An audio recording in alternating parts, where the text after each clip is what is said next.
I didn't look up from my book. The sun was warm on my shoulders, the poolside lounger was perfectly positioned in the shade, and I was 3 chapters into a thriller I'd been meaning to read for months. My brother's voice carried across the water, but I'd learned a long time ago how to tune him out. Let him laugh. Let him perform for his friends. It didn't matter anymore. The resort director, Thomas Whitmore, appeared beside my chair with his usual impeccable timing. Navy suit despite the heat, tablet in hand, expression politely neutral. "Miss Hartwell," he said quietly. "I apologize for the interruption, but the architectural team has finalized the expansion plans.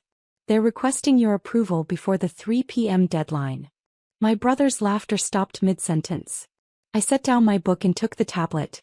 "The spa wing or the conference center?" "Both actually. And the additional villa complex." "Let me see the renderings." Thomas swiped through the images. "Beautiful. Exactly what I'd envisioned when I'd bought this place 3 years ago." "Approved," I said, signing with my finger. "Tell them to proceed with Phase 1 immediately." "Of course. And Miss Hartwell?" "The senator's office called. They'd like to confirm your attendance at the fundraiser next month." "Confirm it. Add it to my calendar." "Already done. Anything else you need?" "I'm good, Thomas. Thank you." He nodded and walked away, his footsteps silent on the Italian tile. I picked up my book. The silence from my brother's direction was deafening. I was always the disappointment.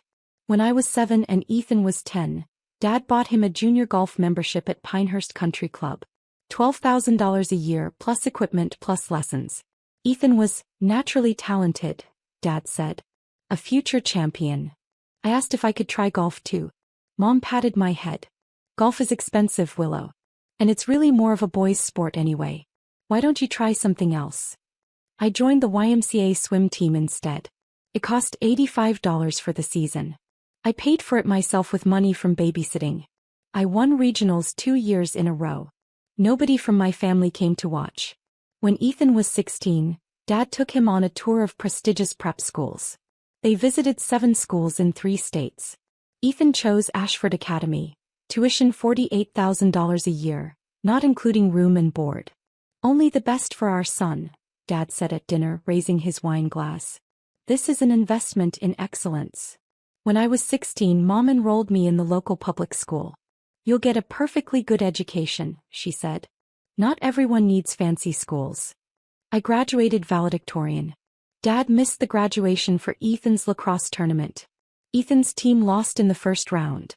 When Ethan was 22, fresh out of college with mediocre grades and no direction, Dad gave him a VP position at Hartwell Property Group, our family's real estate investment firm. $110,000 starting salary plus bonuses. "Ethan needs to learn the business," Dad explained. "He's going to run this company someday." When I was 22 with a degree in hospitality management, paid for with scholarships and student loans, I asked Dad if there was a position for me at the company. He looked uncomfortable. "Willow, honey, we don't really have anything at your level right now. Why don't you get some experience elsewhere first? Work your way up." Ethan had no experience. "That's different. He's being groomed for leadership. And I'm not." Dad sighed. "You're a smart girl, Willow. But this is a male-dominated industry. I'm just being realistic about your prospects." I got a job as a front desk clerk at a Marriott. $28,000 a year. Ethan bought a Porsche with his first year's bonus. The worst memory was my 25th birthday. The family met for dinner at an upscale steakhouse.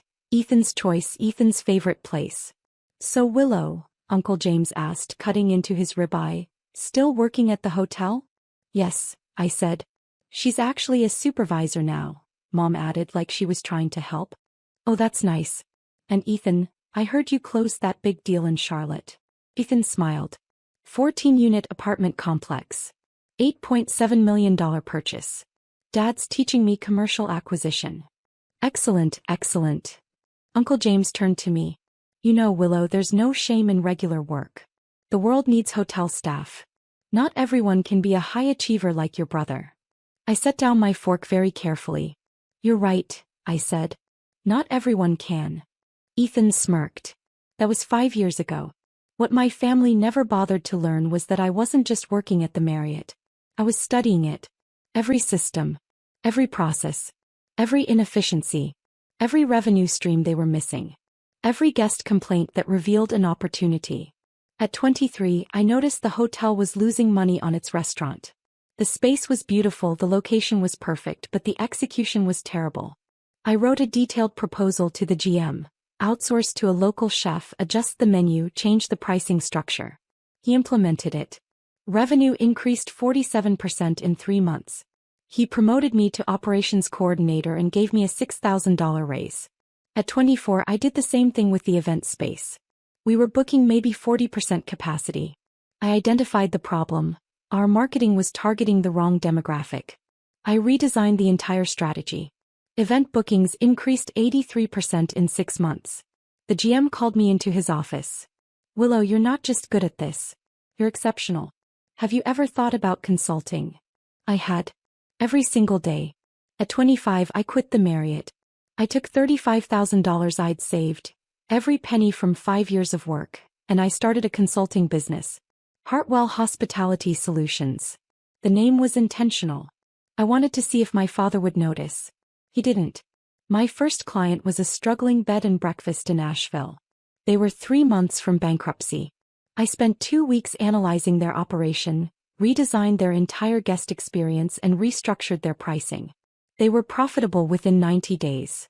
They paid me $8,000 and referred me to 2 other properties. By 26, I had 11 clients. Small properties mostly, boutique hotels, B&Bs, small resorts. I was making $140,000 a year in consulting fees. At 27, I took on a bigger project. A 120-room hotel in Charleston that was losing $85,000 a month. The owners were desperate. I spent 4 months rebuilding their entire operation from the ground up. Within a year they were profitable. They paid me $95,000 in fees and a percentage of their turnaround profits. Another $47,000. That's when I stopped consulting and started buying. The first property I bought was a 24-room boutique hotel in Savannah. It was beautiful but mismanaged. Occupancy at 31%, bleeding money, headed for foreclosure. I bought it for $2.8 million. I put down $850,000, every dollar I had, and financed the rest. Everyone thought I was insane. "Willow," Mom said when she somehow heard about it, "that's a huge risk. What if it fails?" "It won't," I said. "But the debt. I know what I'm doing." She didn't believe me. I could hear it in her voice. I turned that hotel around in 11 months. Redesigned the rooms, retrained the staff, rebuilt the marketing. Occupancy hit 87%. Revenue increased 340%. I refinanced at the higher valuation and pulled out $1.2 million in equity. I bought a second property. Then a third. By 30, I owned 6 properties across the Southeast. Total portfolio value, $23 million.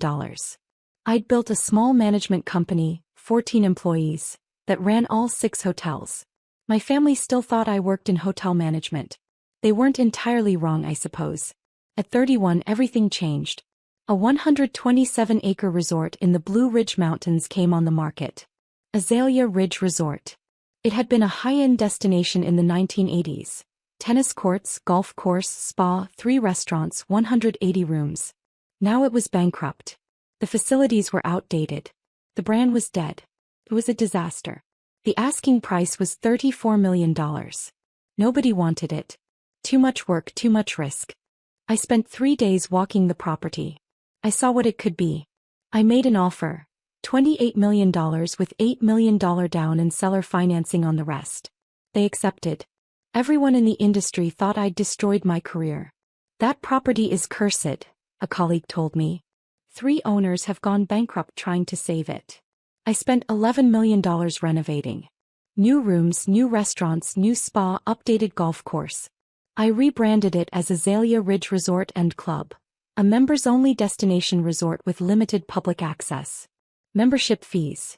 $85,000 initiation, $12,000 annually. People said I was crazy. Nobody would pay that in the mountains. I sold 340 memberships in the first year. That was 3 years ago. Today, Azalea Ridge Resort and Club is valued at $95 million. We have 820 members. We're consistently rated one of the top resorts in the Southeast. We have a waiting list of 240 families. I own 100% of it. My family still doesn't know. 2 weeks ago I got a text from Mom.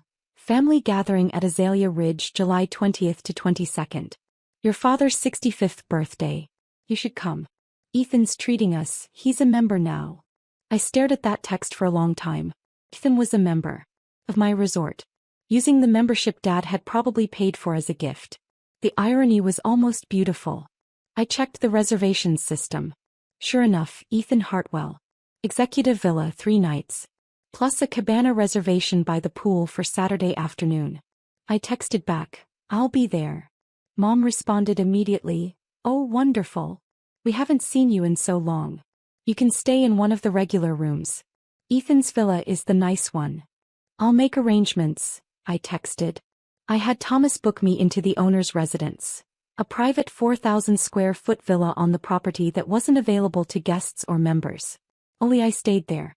I drove up Friday afternoon. Checked in through the private entrance. Unpacked. Changed into a simple sundress and sandals. Then I walked down to the main pool. The scene was exactly what I'd expected. Dad in a resort polo shirt, holding court from a premium lounger. Mom beside him wearing designer sunglasses and a sun hat. Uncle James and Aunt Carol occupying 2 more loungers. And Ethan standing by the infinity pool with 3 of his friends, all of them holding craft cocktails and laughing loudly.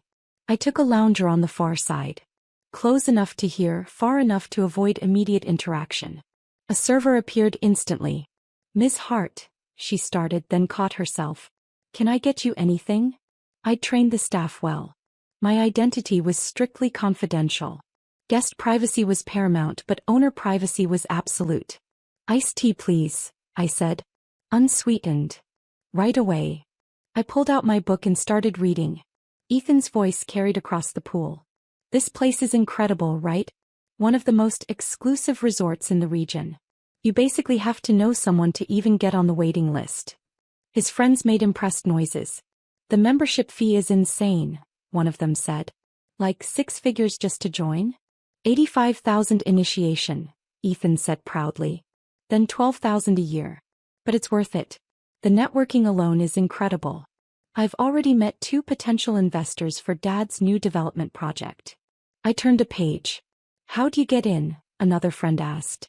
Dad knows the right people, Ethan said. Called in some favors. We're actually one of the original member families from when it reopened 3 years ago. That was a lie. I checked the records last night. Ethan's membership was approved 8 months ago after sitting on the waiting list for 19 months. This is the life, man, one friend said. Did you see the golf course? Pristine.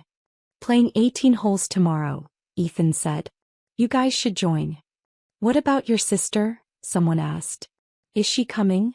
Ethan laughed. Willow. Yeah, she's around somewhere. Probably in one of the basic rooms. She's not a member? God no. She can barely afford a vacation, let alone an $85,000 membership fee. I think Dad got her a guest pass for the weekend. Kind of a pity invite, you know? His friends laughed. That's harsh, man, one said, but he was smiling. It's reality, Ethan said. Willow's a sweet person, but she's never been ambitious. She works in hospitality, like managing a hotel or something. Makes probably $50,000-$60,000 a year. She's comfortable, but this place. He gestured around. This is out of her league. I took a sip of my iced tea. She's probably using a guest pass, Ethan continued. Walking around trying to look like she belongs. It's kind of sad, honestly. Mom appeared then, walking over to Ethan. Honey, have you seen your sister yet? Not yet. Why? She texted that she's here. I told her we're all by the pool. I'm sure she'll find us, Ethan said dismissively. This place isn't that big. Well, when you see her, be nice, Mom said. She doesn't get to experience places like this very often. This is special for her. Sure, Mom. Mom walked back to her lounger. Ethan turned to his friends. See what I mean? Even Mom feels bad for her. I finished my chapter. Thomas appeared beside my chair, right on schedule. I texted him 5 minutes ago. Miss Hartwell, he said, his voice low but not quiet enough. I apologize for the interruption. but the architectural team has finalized the expansion plans. They're requesting your approval before the 3 p.m. deadline. The conversations around the pool stopped. Ethan turned around. He saw me for the first time. "Willow," he said. "When did you?" I held up one finger. Not rudely. Wait. Thomas handed me his tablet. The spa wing, conference center, and additional villa complex. All 3 phases. I swiped through the renderings. The spa expansion was beautiful. 14,000 square feet, 12 treatment rooms, thermal pools. The conference center would accommodate events up to 500 people. The villas were stunning, 8 new units, each over 3,000 square feet. Budget confirmation? I asked. $23.7 million total for all 3 phases. Financing is already arranged through First National. Construction timeline is 19 months. And we're confident on the member demand? We have 63 families on the waiting list specifically requesting expanded amenities. The conference center alone will generate an estimated $4.2 million in annual revenue. I signed the approval. Tell the team to proceed. I want weekly updates during construction. Of course. And Ms. Hartwell? The senator's office called. They'd like to confirm your attendance at the fundraiser next month. They're hoping you'll consider increasing your contribution to the education initiative. What was last year's amount? $50,000. Make it $75,000 this year. Education funding is important. I'll confirm it. Anything else? I'm good, Thomas. Thank you. He nodded and walked away. I picked up my book. The silence was profound. Ethan was frozen, standing by the pool with his cocktail halfway to his mouth. His face had gone from tan to pale white. Dad had stood up from his lounger. "Willow." "What?" I looked up. "Oh, hi, Dad." "Hi, everyone." I smiled. "Beautiful day, isn't it?" "Did he?" Ethan's voice cracked. "Did he just call you Miss Hartwell?" "Yes." "And he said, did he say expansion plans?" "And $23 million. $23.7 million, I corrected gently. The spa wing is a bit expensive, but the member surveys show overwhelming demand for enhanced wellness facilities. Mom had walked over, confusion written across her face. "Honey, I don't understand." "Who was that man?" "Thomas Whitmore. He's the resort director." "Why is he calling you Miss Hartwell?" "Because that's my name." Ethan's drink slipped from his hand. The glass shattered on the tile. A server appeared immediately to clean it up. Ethan couldn't form words. You can't be." Uncle James stood up. "Willow, are you saying you work here?" "Not exactly," I said. "Then what?" "I own it." The pool area went completely silent. Even the background music seemed to fade. Dad's face went through several expressions very quickly. Confusion. Disbelief. "But you own what?" "Azalea Ridge Resort and Club," I said calmly. "I bought it 3 years ago for $28 million. Spent $11 million on renovations. Current valuation is $95 million. We have 820 members paying $12,000 annually, plus the initiation fees, plus revenue from the restaurants, golf course, spa, and events. Last year's gross revenue was $31.2 million. Nobody moved. I also own 6 other boutique hotels across the Southeast," I continued. Total portfolio value is approximately $134 million. But Azalea Ridge is the flagship property. Ethan sat down heavily on a lounger. His face was white. Dad started. "That's not possible. Where would you get?" "I built a consulting business first," I said. "Hospitality operations. I got very good at turning around failing properties. Made enough to buy my first hotel, then leveraged that to buy more. When Azalea Ridge went on the market, I saw the potential." Mom sat down next to Dad. He looked dizzy. $95 million, she whispered. "Current valuation, yes. Though after the expansion, we're projecting it'll increase to approximately $118 million. One of Ethan's friends cleared his throat. "So when Ethan said his sister works in hospitality." "I do work in hospitality," I said. "I own 8 hospitality properties. And the membership he's so proud of. Costs $85,000 to initiate," I confirmed. plus $12,000 annually. Ethan's on the books. Joined 8 months ago after 19 months on the waiting list. Ethan made a sound that might have been a groan. Wait, Uncle James said. You've owned this place for 3 years? Yes. And you never told us? You never asked what I was doing, I said simply. When we saw each other at Christmas 2 years ago, Uncle James, you asked if I was still working at that hotel. I said yes. As I was. I was working on this hotel. But you didn't ask for details, so I didn't elaborate. Willow, Dad said, his voice strange. Why didn't you tell us? We're your family. I set down my book. Dad, I said quietly, when I was 22 and asked for a job at Hartwell Property Group, what did you say? He opened his mouth. Closed it. You said I should get experience elsewhere first. Work my way up. That the real estate industry was male-dominated and you were being realistic about my prospects. I was trying to protect you. You were telling me I wasn't good enough. That's not. Ethan got a VP position with no experience. I had a degree and a proven track record at Marriott. But you gave him $110,000 and a company car. You gave me advice to lower my expectations. The pool area was silent. When I bought my first property, I continued, Mom told me it was a huge risk and asked what would happen if I failed. Nobody asked what would happen if I succeeded. Mom looked like she might cry. At Uncle James's birthday party last year, I said, Aunt Carol asked me if I was still working reception at hotels. I told her I was in management. She patted my hand and said there was no shame in regular work. That not everyone could be ambitious like Ethan. Aunt Carol's face had gone red. 3 months ago, I said, looking at Ethan, you posted on Facebook about making the deal of a lifetime, a $3.2 million property acquisition. Dad commented that he was proud. Mom commented heart emojis. I'd closed a $14 million financing deal that same week for this expansion.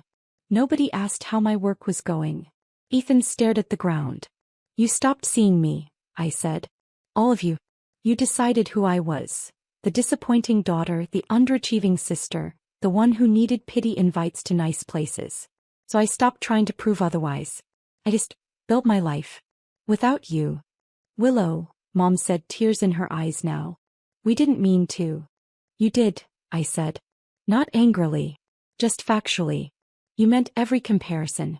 Every dismissal. Every time you celebrated Ethan and forgot to ask about me. Those weren't accidents. Those were choices. Thomas appeared again. Miss Hartwell? I apologize, but the contractor for the spa renovation just arrived. He's requesting a brief walkthrough to confirm the south wing measurements. Of course. Tell him I'll be there in 10 minutes. Thank you. Thomas left. I stood up, gathering my book and sunglasses. Where are you going? Dad asked. I have a resort to run, I said. You're all welcome to enjoy your stay. Ethan, your membership is valid and in good standing.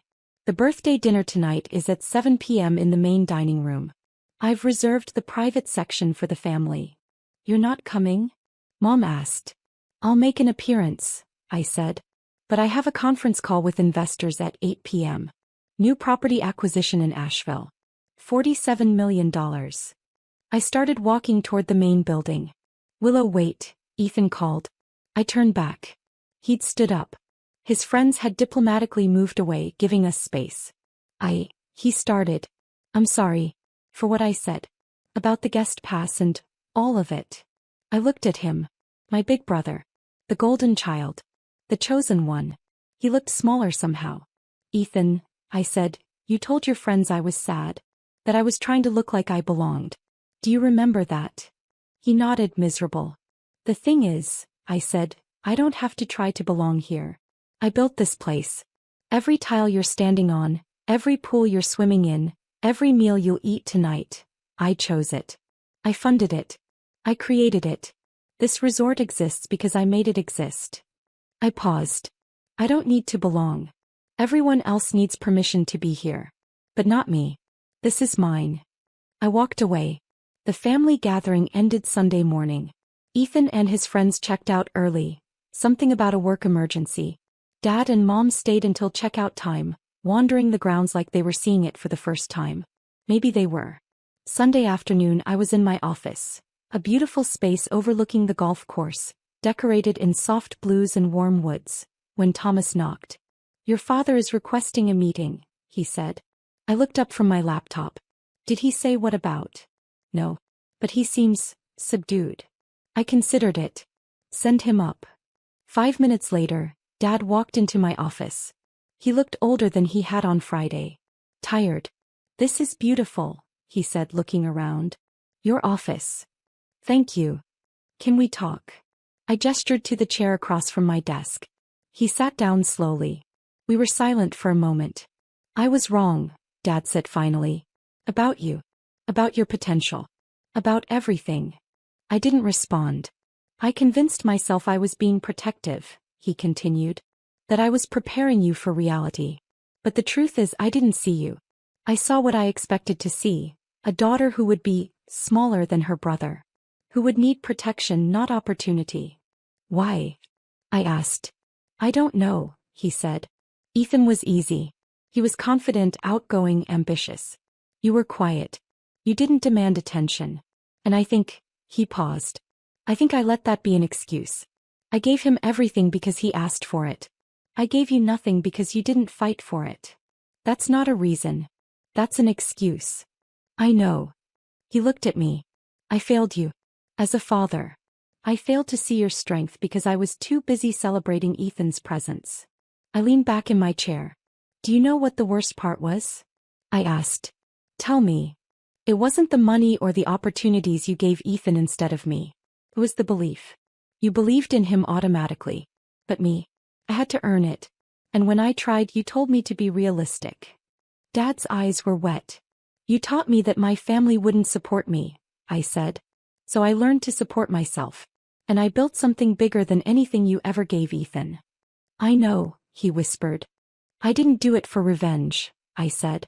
"I did it because I had to prove to myself that I was capable. That I was worth something. That I could succeed without your approval. And you did." "Yes, I did." We sat in silence. "Is there any way," Dad asked quietly, "to make this right?" I thought about it. "I don't know," I said honestly. "You can't give me back 20 years of feeling less than. You can't undo the comparisons or the dismissals or the times you forgot I existed." "I know. But," I said, "you can start now. You can see me.